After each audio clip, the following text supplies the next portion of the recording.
Sometime later this year, you will be asked to pay extra taxes to build a new jail in Spokane County. The current jail is just too crowded. But a consultant hired by the county says even before that new jail is built, our entire criminal justice system needs an overhaul. KXLY4's Autumn Wells live at the jail with some of those recommendations. Autumn? Well, Robin, consultant Dave Bennett says we have a lot of work to do. He found that the rearrest rate for Spokane County Superior Court is twice the national average. He says that means building a new jail with more beds is not going to ultimately solve our overcrowding problems. He says it's going to take a community effort. Right now in the Spokane County Jail, more than 600 inmates are serving time or awaiting trial in a jail that's supposed to hold only 520.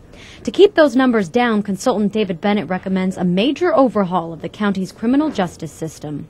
The average time from charging a person with a crime to sentencing is 135 days. How does that affect you? The longer they sit and wait, the more you pay to keep them there.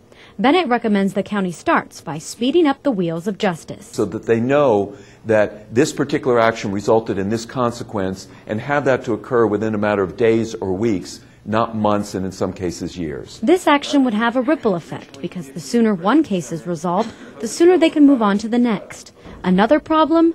Drugs. Bennett is astounded by the fact that 43% of felony charges in the county were drug-related, and he's worked all over the country. We've got offenders that we're dealing with in the system. It doesn't matter what we do, they're not coming back. They've learned their lesson, they're done. There are others who are definitely coming back that we need to intervene on. Bennett says these drug offenders need treatment and rehabilitation or they'll keep getting arrested.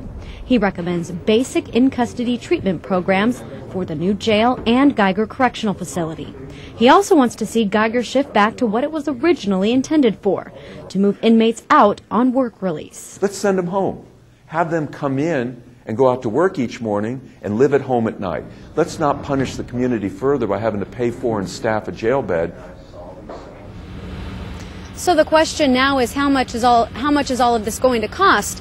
Well, that depends on how many of the recommendations the county chooses to implement. Commissioners, Sheriff Ozzie Knezovich, the jail commander, and those involved in the criminal justice system will have 1 month to go over Bennett's recommendations, and then Bennett will then be back to help them decide and determine what changes can then be made.